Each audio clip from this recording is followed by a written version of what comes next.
everybody. Welcome to the Alter Ether podcast. My name is Lisa Richards, and Alter Ether is about teaching you just how powerful you really are. And one of the people that taught me that is my friend and mentor, Peggy Rogers. She's an amazing person, and I'm so honored to have her here as my guest today. Welcome, Peggy. Thank you. I'm honored to be here. Thank you. Yes, thank you. So, a lot of you may know, or if you don't know, I am actually a medium. I thought you had to have, you were born with the ability to be a medium. And it wasn't until I had my first reading from a medium. And I remember afterwards, I just said to her, you have the most amazing job. You just proved to me that there's no death. And I said, you proved to me that my loved ones on the other side are happy where they're at, and they're healthy and pain-free, and they're with us anytime we need them to be. And she said, well, you can do this too. It's like playing the piano. Some people are better at it than others. And I was like, what are you talking about? I didn't know that. And so she directed me to a Spiritualist Church. It was a little bit of a haul, about a 45-minute drive from my home. But my mom and my daughter and I started venturing up there. And that's where I met Peggy. Peggy was part of that church. And Peggy was an ordained medium. She was working in the Lilydale Spiritualist community as a medium from 2003 until 2020, I believe. And she taught us how to do mediumship. And it was the most powerful thing that I have ever experienced in my life. And I'll go into my story, my experiences a little bit later. But let me tell you a little bit about Peggy. Reverend Peggy Rogers is a medium, a spiritualist, an energy healer, a Reiki Master, a teacher, a life coach, and a firewalker. And she's been learning and practicing mediumship for over 45 years. She's been a Reiki Master for over 20 years, ordained in the Spiritualist Church in 2002. And like I said, registered as a Lilydale medium from 2003 until 2020. And she was also secretary for the Lilydale Mediums League for 3 years, and one of the founders of the Church of Spiritual Oneness, which I participated in as well in Erie, PA. So, well, you are so right about mediumship changing your life, because it's not it. The most important part is proving that we never die, that we are beings of energy. And we all know from our physics that energy never dies. It just keeps going on. And I like to tell people it's like a bunch of caterpillars that get together, and one of the caterpillars comes out of the cocoon, goes into the cocoon, comes out of the cocoon, and flies away. And everybody goes, oh, we're so sad. We miss them so much. They must not be around anymore. But it's just like us. Nature always gives us a way to show us what's really true and what really is natural for us. So energy never dies. They say the further out in space you go, the further back you go in time. So they say if you took an old radio out into space far enough, you could get a broadcast from 1947, because the energy never goes away. mm-hmm. And everything in the universe, it has energy. We just vibrate a different frequency. Humans vibrate a different frequency than trees. They vibrate at a higher frequency than animals, but we vibrate at a lower frequency than people in spirit, from angels, and higher evolved people who came here to teach, like Jesus and Buddha. Yeah. Well, you had a starting in the Catholic Church, right? Yes. Mm-hmm. You had to evolve from that and into Yeah. mediumship, but you still utilize, you still believe in Jesus, you still believe in God. Can you kind of touch on that a little bit? Yeah. Most of the mediums I know used to be Catholic, and the Catholic Church has the communion of saints. So, we can talk to the saints and they'll intervene for us, to talk to God for us, or things like that. So it kind of opens the door. Well, if I can talk to St. Christopher, then why can't I talk to my mom? Okay. So, because they all live in the spirit world, they're all in the spirit world. The other thing that started me going too, my mother was an orphan at 5, and she was raised in an orphanage. And so she was in a dorm with a bunch of other little girls. And she told me that she used to wake, and she was in a Catholic orphanage. And she told me she used to wake up at night and see a woman standing at the bottom of her bed, at the foot of her bed, and she always knew it was her mother. So that kind of left me open to receive information from the spirit world, even as a young child. I wish I knew this when I was younger, and I'm sure I probably did. I'm just not aware of it right now. But can you touch a little bit on, like, what do you think when people say communicating with spirits is a sin or it's evil? I know when I first started mediumship and I put a feeler out there on Facebook, my aunt popped on to comment that, she believes it's her Christian duty to tell me that I'm going to hell because I'm not allowed to communicate with spirits. And, I thanked her for the comment. And I remember some other backlash that we got from a Baptist minister at one point, telling his entire congregation to not go to my daughter's business because we were bringing damnation to the town. And I remember asking you what we should do about that. And you said, well, obviously, he's never experienced a reading or a healing session. So next, if he pursues it, offer him and his wife a free reading and a free healing session. And I said, that's a great way to take care of that, but that's true. They're just dumb to what's really happening in the world. And I know the Bible was manipulated. We know that the spiritualist texts were purposely removed from it those were the texts that showed us how powerful we really are. Right. And we all have this power. And I believe Jesus came down not to teach us that and tell us that he is the Son of God and can do all these things, but to teach us that we are all sons of God and we can all do what he does. And that's so true, because Jesus said, all these things I do, you can do, and better and more, because we are all children of God. And I think in the early history of organized Western religions,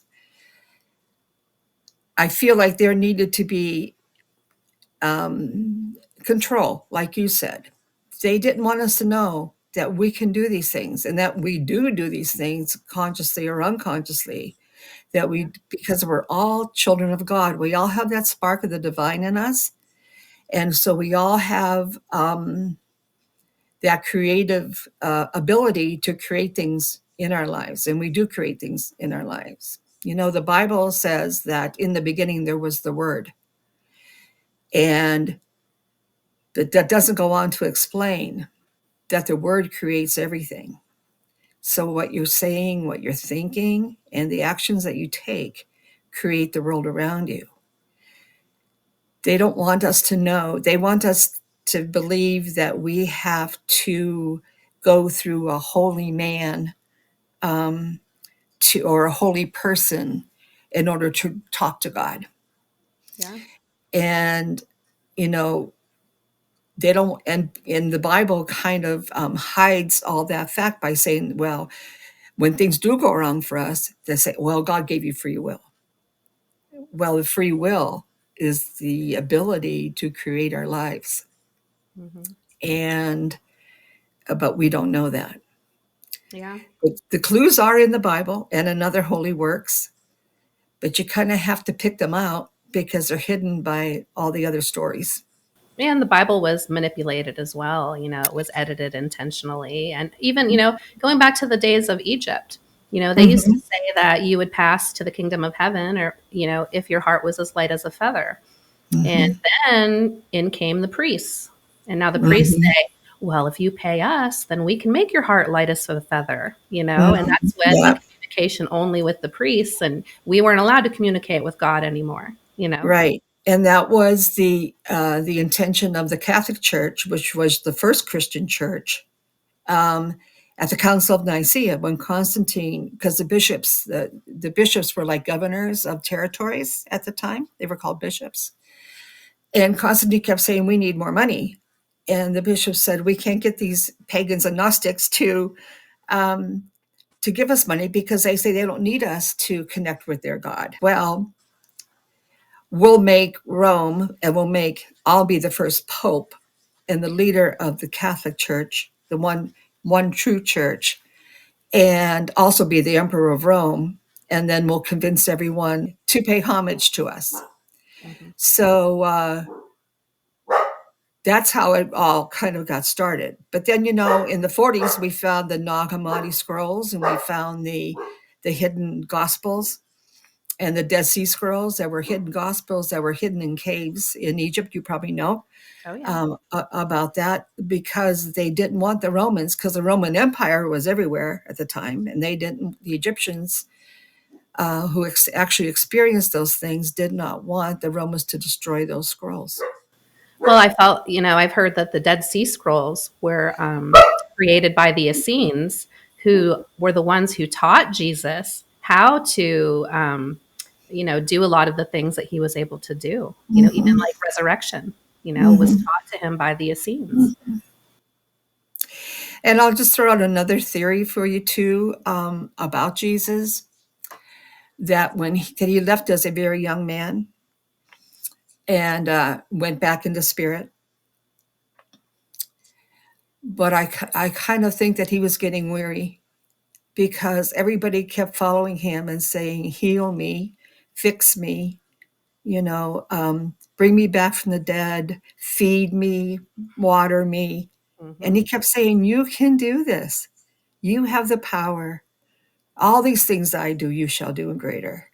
Oh my goodness. Yeah. You're giving me the chills because that was my experience with mediumship and with Mhm. energy healing. I was Mhm. so excited to be able, not for the power that I had, but to be able to help other people.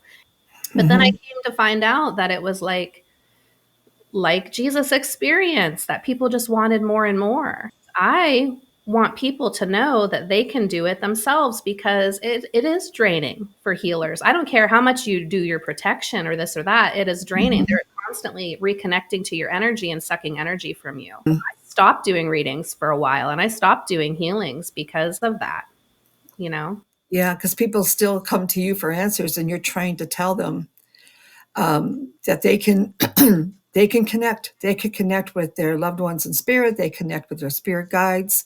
You know, those spirits that have chosen to be with us in this lifetime and help keep us on track to learn our lessons, so we can move into higher frequencies like all the ascended masters. And at some point, we won't have to come back anymore.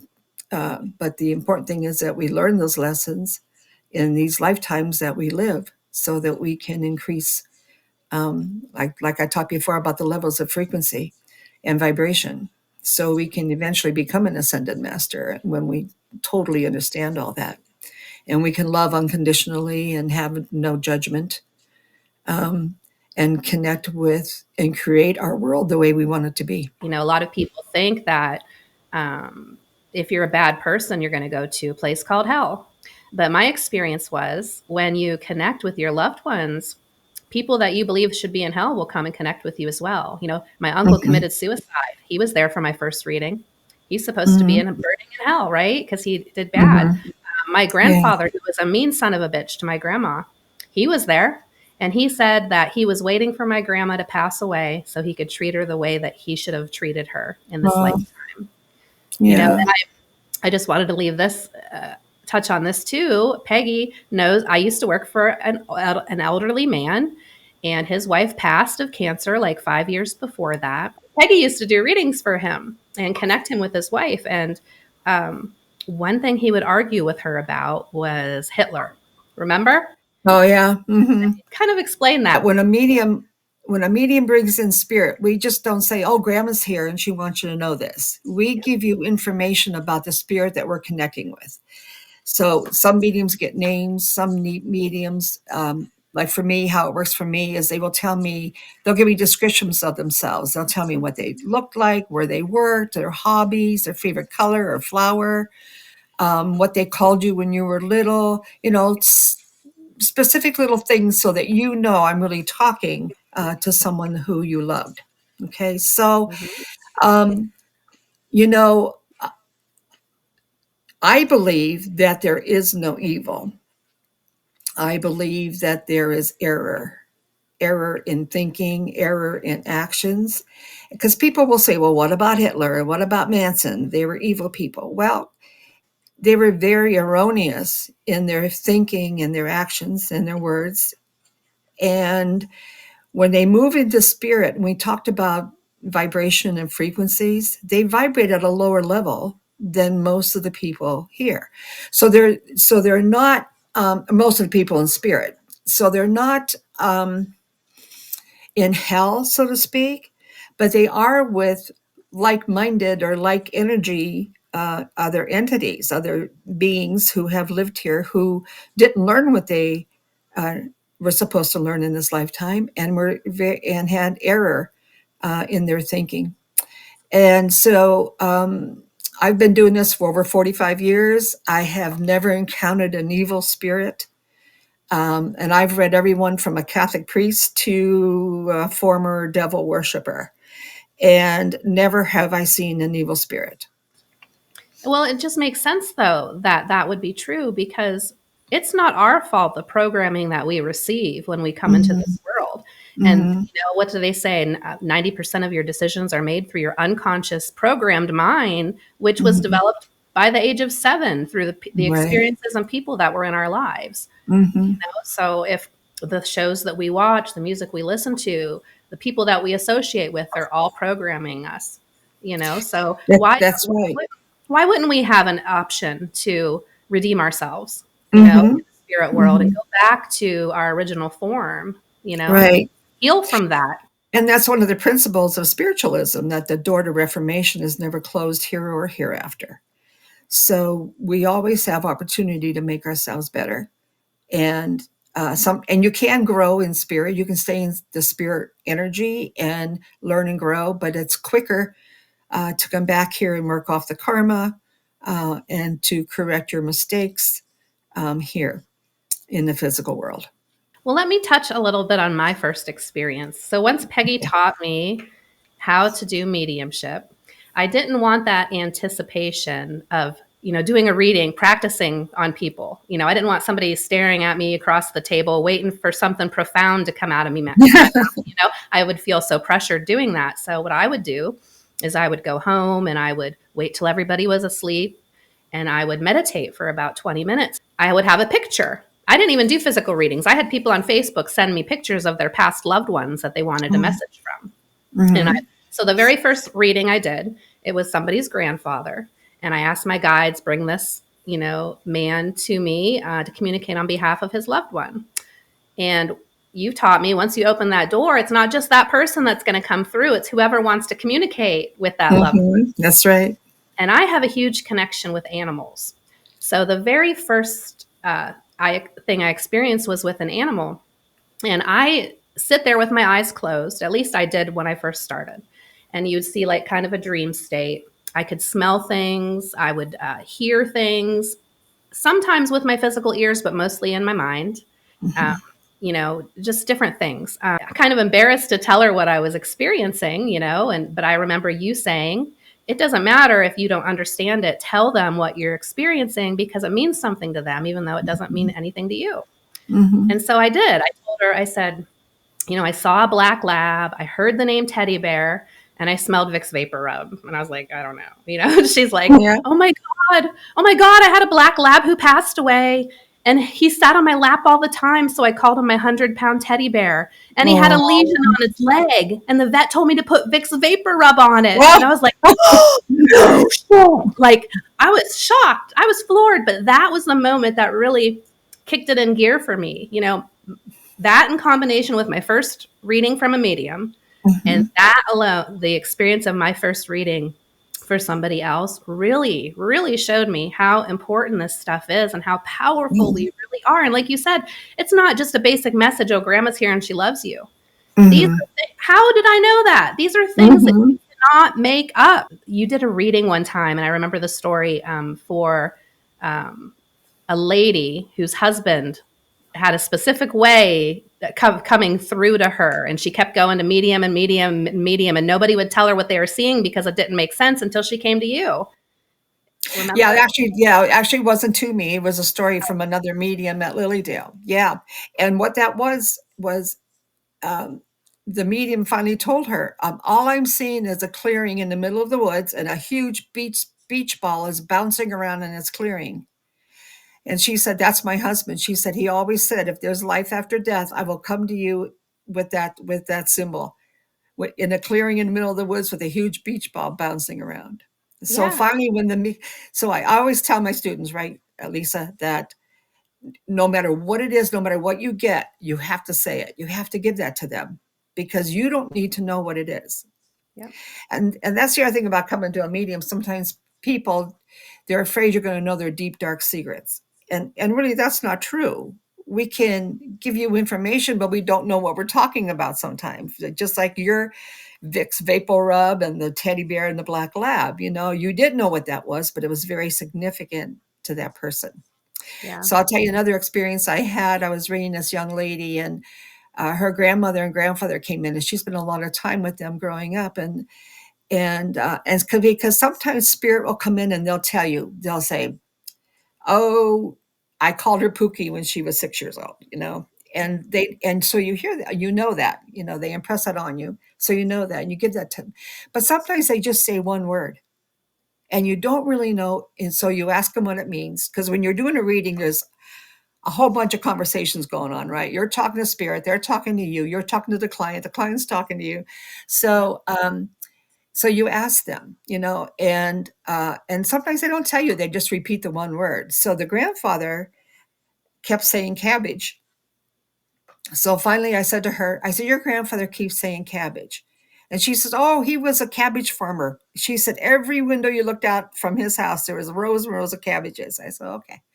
Well, then the grandmother, a little bit later, she kept saying peacocks. So I said, boy, she just keeps saying peacocks. And she laughed. She said, my grandmother had 3 pet peacocks, and we used to chase them all over the yard. So there's no way that for someone just walking in my room, a stranger to me, Yep. that I would know about cabbages and peacocks from her childhood and her related to Exactly. her grandparents. So no Exactly. matter how silly it seems, or if it doesn't make sense to you, you have to give it. Well, let's go back real quick. I know you had a cool story and experience with a reading where these people moved into a new property, and the little boy kept experiencing an evil spirit in the barn. Mhm. Yeah. Um, a friend of mine introduced me to a friend of hers who was a single mother with a 12-year-old boy, 10 or 12. And they bought this new property, and there was a huge barn on the property. And then there was a smaller, like a stable on the property too. And the boy was afraid to go into the barn because he said there was an evil spirit in there. So they wanted me to go out and see what was going on. So I said, okay. So I go out there. I said, I'm going to go in the barn now. And he said, can I go with you? And I said, sure. So we walked in, and I could feel anger. And I will tell you, this property was kind of run down. The gardens and stuff weren't kept up. The lawn wasn't mowed. It was pretty overgrown in some spots. So we walked in, and I could feel this anger, and I sensed this Native American gentleman who resided in the barn at the time. And he was so angry because that site is where his village was. And he was in charge of keeping it orderly, keeping it clean, making sure the gardens were all productive so they had food for the winter, and things like that. And he was so angry that it was left to waste like it was. And so I told the boy, I told him all about it. And I said, he's not evil. He's just angry about it. And the boy says, well, I want to clean it up. That's one of my jobs. And I said, oh, good. And I said, good. He'll like that if you do that for him. And then after that, we walked into where the stable was. And in the stable, I saw this young Indian Native American boy who was sitting on the floor by one of the stables. And I sensed that he was a little challenged in some way, but his job was to take care of the horses. And so I told the young boy that was with me about that young Native American too. And I heard later, a couple of weeks later, from my friend that the boy goes in the big barn all the time and talks to the Indian chief all the time, and he's working real hard to get the property back in shape. Oh, And also he goes in and talks to the little native boy too that lives in the stable or stays in the stable sometime. yeah. So it completely changed his whole, and it gave him incentive, that young boy, to keep things neat and clean and tidied up too. So Yeah, he became great friends, from what I understand, with the Native American man that was in the barn, in the big And barn. how amazing is that, where his parents were open to him to do Hmm. that? Because most everybody's born with this ability. Everybody is. People Everybody is. have little kids have imaginary friends all the time, or oh, grandpa's here, or, but the parents get scared because they're not Hmm. taught about this, and then they repress. Oh, stop doing that. Yeah, well, my granddaughter, my youngest granddaughter, when she was 3, she was on the deck with my husband and I, and we were sitting on the top step, and she was sitting between us and had her arms up on our shoulders like this, and she was jabbing away, and all of a sudden she goes, "Oh, Grandma, ghost down there." And I said, "Where?" And she said, "Down there." It was on the landing. And I said, "Oh." I said, "Is it a boy ghost or a girl ghost?" She said, "It's a girl." And she started coming forward again. And I said, "Oh, what's her name?" And she goes, "Well, her name is Foxy." I said, "Oh, what does she want?" "She wants to play with me. I'm going to go play with her." And down the steps she went. And she went and sat beside the pond on the grass and talked to somebody for an hour. So that was her first introduction to Foxy. And then it was, maybe a month later, I never mentioned her again, but she mentioned her again. Oh, And then later, when she was around 5, she said, I have a new ghost, Grandma, but his name is Ghosty, but he's not a spirit. He's a ghost. So I don't know what the difference was, but and then when she was 16, she got Leah, so who was more of a higher frequency. So yeah, so yeah. imaginary friends are probably not imaginary friends. And now she's 20, she'll be 27 this year, and Foxy has grown up with her and is an adult and still counsels her. We all have that, and imaginary friends are probably spirit guides, or it could be Grandpa, playing with them in spirit. Uh, Yeah. And so the children who are told there's no such thing as ghosts, or that's an imaginary friend, that's not real, then they shut it down.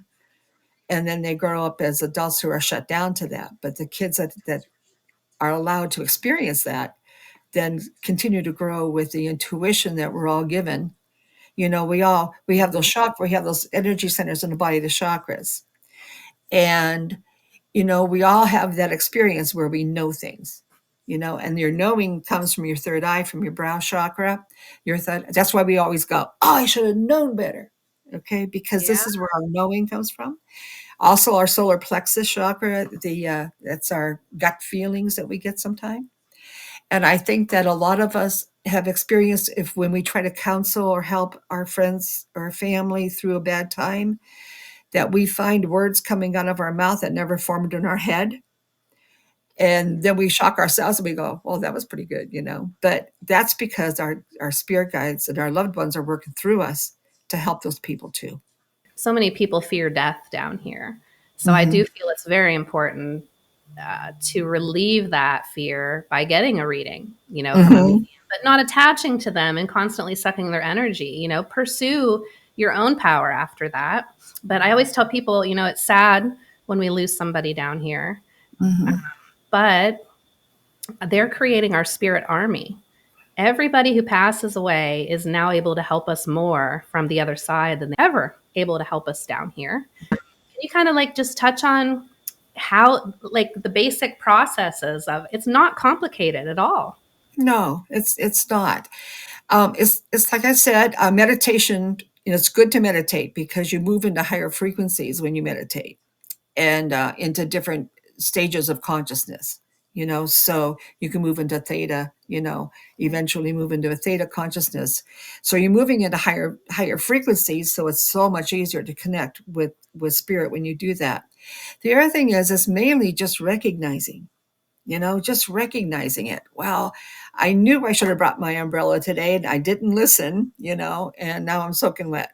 So it's about recognizing those things, and then being grateful for it. Thank you for that guidance. Thank you for that, and ask. Prayer is talking, but meditation is listening. That doesn't mean necessarily with your ears, because mediums, we always say that we see it, feel it, or hear it, But we can use our other senses too. Like when I smell black licorice, I know my dad's with me because he loved black licorice. So there's other ways to use that knowledge that wisdom and that knowledge that comes to us from higher frequencies. And in spirit, there's no judgment. There's it's just things just are, and they help us to get through things and help us change things and in our lives and help us realize really how powerful we are, and we have created our lives the way they are right now today. Yeah, I remember after I had my first reading, I literally left feeling like there was a team of spirit, of people behind me, Mhm. walking and protecting me. At least 20, 25 people. I just felt unstoppable. Next day, I was walking a dog for Frank, the man that I used to take care of. And I was walking her. I usually take the same exact route, cross the street in the same places. And when I got to this one intersection, I heard in my mind that I should stay on this side of the road. And so I did. I didn't know why, but I just stayed on this side of the road. So I get halfway down the block, and a little pickup truck comes screaming around the corner Mhm. and slams into the bank on the other side of Mhm. the street, exactly where the dog and I would have been walking. Yes. That we were directly behind him. So we had to run out of the way because he backed up. I was like, oh my God. That's what they're here for, to help you, Mhm. you know? So I'll tell you a story, a similar story from my life. I was around 8 years old, and I loved to go to the beach. And I'm a water dog. I'm in the water the whole time. I'm still today. I'm in the water the whole time I'm there. And one of the neighbor ladies was going to take everybody, all the kids in the neighborhood, to the beach, and we lived on a dead end road, and we were the last house, and then there were woods, and there was an unmarked intersection up. So I got in a car. It was a two-door. I'll never forget. It was a two-door car, and the lady had to get on the passenger side, had to get out and push a seat up and let me in. And I was sitting by the window, and all of a sudden, I didn't want to go. I was pushing on the seat, the front seat, and I said, "Let me out! Let me out! Let me out! I don't want to go! I don't want to go!" And they said, "You love the water. You love the beach. Why don't you want to go?" "I don't want to go. I don't want to go. I don't want to go. Let me out! Let me out!" So they did. They let me out. And I went and stood on my front steps, and they drove up to that unmarked intersection. And a guy came along. He had to be going 60. He T-boned that car. That car spun around like 3 times and ended up on the lawn facing my house, like kitty corner, but facing like my direction. He hit, nobody got hurt, but he hit right where I would have been sitting. Oh my gosh. So, Yeah, so see? that's just one experience. Of Yeah. course, I was 8 years old. I didn't know that a spirit guide was telling me not to do that, or a loved one. One of the classes I used to have, and I want to start back up here if we have some people interested, is an intuition development class. And I teach people that that very first thing that pops into your mind is always the truth. But most Hmm. of us, our ego instantly pops in and says, oh, it can't be that answer because this happened to us in life, or it can't be this answer because of this. And we always change our mind. Once you Hmm. start listening to that and trusting your intuition and trusting getting information from your guides on top of it, oh my gosh, your Hmm. life is just, it'll take off from there. It will. It will. And making choices in your life. Which job should I take? Should I stay in my job? Should I leave my job? Should I sell my house? Should I Yes.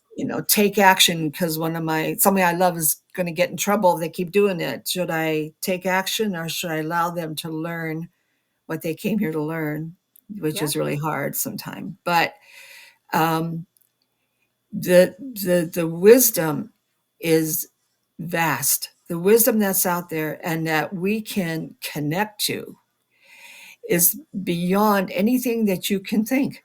It's beyond anything that you can imagine. And you're right, there's an army out there. Well, we all have, we have that inner band of 5 spirit guides. So we have a protector, a runner who runs out and finds things for us. We have a healer that helps us, a teacher, and a gatekeeper. So those are 5 in the inner band, what we call the inner band of 5 spirit guides who are with us all the time, to help us get through this life. Yeah. That's so why don't you give people just a little bit of a tidbit to teach them how to tune into their power using their runner spirit guide? Your runner, what I used to take my mother-in-law, and she was elderly, and I used to take her shopping and stuff, and she got along pretty good. But if it was snowing really bad or raining really bad, especially snowing, I felt like I had to walk with her. So I'd always tell my runner's name was Moonglow. You don't have to know their names, but his name is Moonglow. So I'd say to myself, I'd say, Moonglow, I'm going up this aisle, but I'm going to turn right and go down the next aisle. Get me a parking space up front so I can walk with mom to the store. And I'd pull around that corner and somebody be pulling out like this first or second parking space. Somebody's pulling out. I pull right in. So I don't abuse it when I'm alone and it's a nice day. I'm walking because I'm thankful that I can walk, and I'm thankful I don't have to use those handicap spots. And so I don't abuse it. But when you need, and ask your runner, say, I can't, he'll find things for you. Where's my car keys? Where did I put my car keys? Yeah. Where did I put my glasses? Where did I put this or that? And just be still for a second and go where you're guided. Yeah. And then Yeah. be thankful, like you said before, and make sure you're Gratitude, intention and gratitude. That's the two most important things. yeah, and I don't think so much that you're going to take advantage of it. You're just kind of Mhm. learning. So I think they know that at first. I teach Yeah. people that with like, well, for instance, when I was learning with a pendulum, one of Oh. the things that I would do is I would guess what color people's underwear were. So fun. It was just amazing to me. I remember I used to work for a DJ service. I was the event coordinator and I would go with the DJ. And so we would ride to these different weddings together and I would tell him all about the things that I was learning and he was really intrigued. And so I told him that with my pendulum, I could guess what color underwear he was wearing. Well, I didn't have my pendulum with me, but when we got to the event, I made my own. So I had a paper clip and I took a piece of my hair. I was sitting over there and, he was setting up, watching me kind of snickering because I was going to guess what color underwear he had on. And I got all nervous. So I was like, I'm going in the bathroom for a little bit. I'll be back. So I went in the bathroom and I kept going through all the colors in my mind. Are his underwear blue? Are they green? Are they red? And I kept getting no, no, no.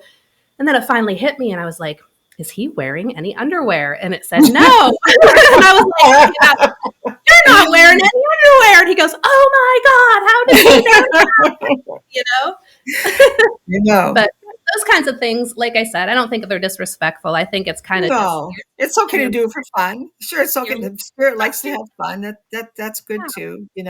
Yeah, but you can call on them and they'll help you. And no matter what you need, they'll help you. And your protector is usually like the leader of the crew, and they can do, like, a lot of mediums only use just one guide, and usually it's a protector because they can do everything that the other ones can do too. So it all depends on what you want to do and how you want to do it. But intention and gratitude are the most important things. if we get enough people interested, would you be interested in teaching others online? I can help you with Oh that. yeah, definitely. Teaching is probably the most important thing because we pass it on. We pass it on to you so you can do for yourself. And I will tell you that when I started taking mediumship classes, I did it with two friends. I started taking them with two friends who continued on with most of the classes with me, but they don't do mediumship professionally. They just use it for themselves and in their own lives. So Mm-hmm. just because you learn about it doesn't mean you have to professionally be a medium. Yeah. Yeah. So you can do it. You can use it for whatever you want to use it for. Yeah. And we talk a lot in the classes. We talk a lot about energy and how we can connect. We all know the phrase that like attracts like. So it's like a magnet. It's like taking two magnets and putting them together. They just have to come together because the energy is the same. But if you turn the one magnet backwards, they can't even connect Yeah. because the energy is not the same. They're polar differences. So the things that you bring into your life 10 years ago maybe don't match the energy that you have now. So a job, a friend, a house, a spouse, um, sometimes because you're both learning and growing, hopefully, and sometimes it's just like there's no connection anymore. Mm-hmm. And so the house doesn't feel right anymore. The job I can't stand it anymore. I need to do something else. So don't be afraid to make changes in your life if you're not happy with what's going on in your life. Yep. Um, and I tell people, especially with personal relationships, it's hard, right? But I always say it's like Dave Mason, he says, there ain't no good guys, there ain't no bad guys. They're just you and me, and we just disagree, right? So Yep. the thing is, there's no connection. It wasn't until I opened up that space and my ex and I finally split up after numerous years of arguing and this and that. We finally split, mutually Mm-hmm. agreed it was best. And I wasn't looking for anybody after that. It was Mm-hmm. like I opened up that space in my life for my true love to finally find me. And it Mm-hmm. happened in a couple months after that. It was Mm-hmm. just amazing. And we've been together for the past almost 5 years now. And Mm-hmm. it's just amazing. We know we're going to be together forever. But it wasn't Yeah. until you're not going to find your true love when Mm-hmm. you have that space occupied by somebody already, you Right. know. That's right. You have to create the vacuum, right? So it can be filled. I'll tell you my story. Okay. I was divorced. I was married and had 2 kids. I was divorced 15 years, about 15 years. And being a medium, I could feel love coming to me. And the thing, what I want to say here is that you don't have to control it like you didn't. You weren't looking for anybody, and boom, somebody shows up. And you just put it out there, your intention out there, that now I'm open and I'm ready for what's new or what's next or new love or new job or whatever. And it has to come to you. Once you put it out there, it has to come to you. So I'll tell you, I started feeling that I had love coming to me. So then I started thinking, oh, well, is it someone from my past? Or is it the guy I met last week? Or is it the guy over there in the corner? Should I throw him in my car and take him home with me? And I was trying to control it. I was trying to figure out who it was so I could move on it, and make it happen. And finally I just said, that's it. I'm just giving it to you guys. Whoever it is, make it the right one. Mm-hmm. I don't care if it's from my past or if somebody new, just make it the right one. And I let it go. And every time I started thinking, well, maybe cancel that. I just want the right one. 3 days after I quit trying to control it, a friend of mine at work said, hey, we're stopping for a drink after work. You want to stop? I said, nah, I got to go home. So I was driving by and I saw her car and I thought, I'll just stop for one. So I went in. I ran into some ladies who I had worked with who had been laid off for a few months, was talking with them, and they said, hey, Peggy, we know somebody that you used to go out with. And he said, if you're not married or anything, he'd like your number because the biggest mistake he ever made was to stop going out with you. And I said, oh, yeah, who's that? Because you get those weirdos sometime. So I said, oh, yeah, who's that? And they said, Vic Rogers. So Aw. gave them my number. He called me, we were married 32 years. That's an awesome love story. Yeah. Yeah. So, but the thing is, you don't have to make it happen. People do potions, they do spells. It's good to go out and put yourself out there, but you don't have to like do a specific thing. That's what I tell people too, is when you place your order with the universe, you just do it one time. Every time you're saying it, you're asking again and again and again. It's putting it out there that you don't have it again and again But and you again. don't have it, right? We got to be really careful what we're saying to the universe. Okay. So I'll give you another example. A friend of mine and I drove to Florida to see my mother-in-law. And we stopped overnight, halfway down. We stopped overnight. And the next morning, because I always say a prayer of protection for my car. And I use the white light, and I say, fill my car with your white light of love and protection and go before me to prepare my path, keeping it safe and clear, and linger behind the blessed path for those who follow. So we got in the car and we're driving down the highway. And I said to my friend, oh, I forgot to protect the car. She said, that's okay. I did it. She said, I asked to be protected from accidents. Oh. I said, so what word hangs in the air? Accident, right? Yeah. So we think we're doing it. We think we're doing our affirmations okay. And we think that we're doing things okay. But like you said, if you keep asking and asking, you're telling the universe you don't have it. Yeah. And Well, the universe or God, that they don't know right from wrong or good or bad. They just know what you focus on. And I know when you're broke, it's hard to focus on having money. When you yes. when you are sick, it's hard to focus on health.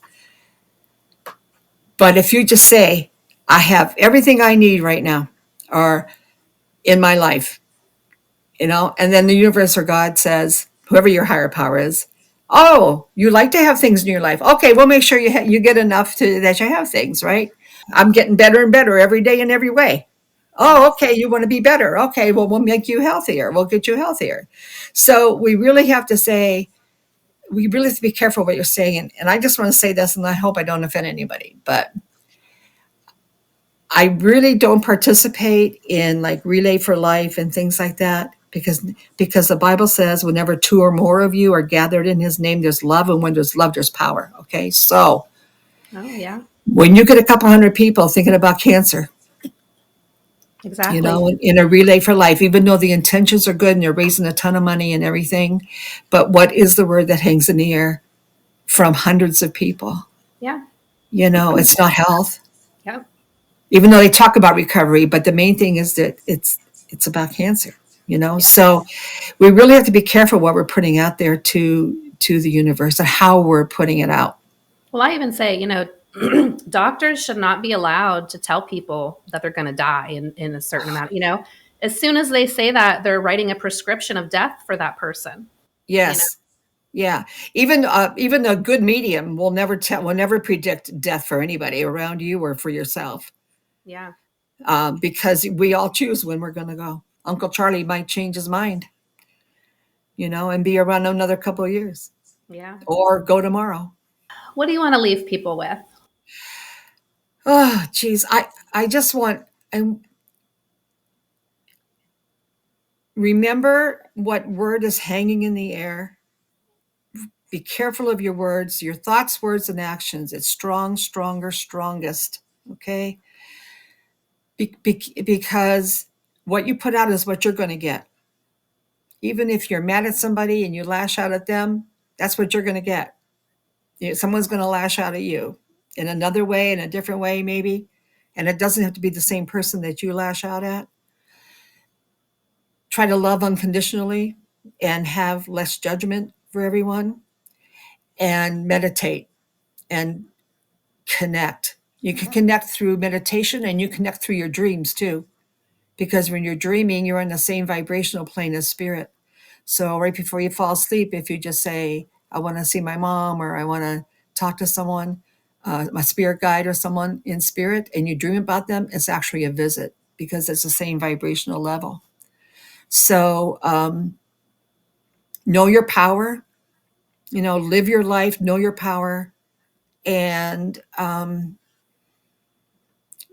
have more awareness of what's coming out of your mouth and what's going on in your head, your self-talk all day. Yeah. And if you want classes, we'll be here for classes. Of course we will. Yes. So that's what it's all about, helping each other and communicating, creating unity again in this world. We've all Yeah. been disconnected the past couple years. So Mhm. it's super important. I want to show you something real quick here, if I can. Yes. This is one of the things I hand out the first day of class. Okay. I don't know if I can. I don't know if you can see that. Where am I? This way. How are we to treat others? There are no others. Yeah. Yeah. Because we're all the same. So I'll leave you with one more story. Can I leave one more story? Okay. Yes. So my husband and I used to go down in the fall and down in the mountains and look at all the leaves and stuff. And we were going through, and it was a perfect day. It was a bright, sunny day. The leaves were peak. It was just like big bouquets of mums. Every curve we went around, there was just these big mums. And I always talking to Standing Bear, who's my protector, my guide. I'm always talking to him. So I'm looking out the window and I'm thinking, so Standing Bear, I know that the pigment is reflecting into my eye, and that's why I'm seeing the color. What would everything look like if I didn't have these eyes? If I could just see it for what it really is, what would it be like? And just for a split second, everything turned platinum white, just for a split second. And it was like, I could see movement because the wind was blowing. I could see movement and stuff, but everything was platinum. The tree leaves, everything, the rocks, everything was platinum white. It was all white light. We're all white light. Mm-hmm. We're all energy. Yeah. Yeah. This world isn't what we think it is. We're No, not. we are limited by our senses, right? Yeah. And we're intentionally not taught how powerful we really are. We're not taught the important things that we should know. So that's why Yeah. I felt this podcast was so important to start, because I've learned over the past several years so many powerful things, and have met so many amazing people just like you, Peggy, that have inspired me to become who I am, and I feel that it's important to leave your mark on this world. But that's what the Alter Ether podcast is. So everybody, thank you for joining us. We're going to be transforming energies in a lot of different ways and empowering you. So please stay with us, and we'll be here again with some more amazing guests. Okay. Bye. Thank you so much for this opportunity, Lisa. Of course. And It you was know an I honor. love you. I love you too. Many blessings and Yes. lots of love to everybody. Yes.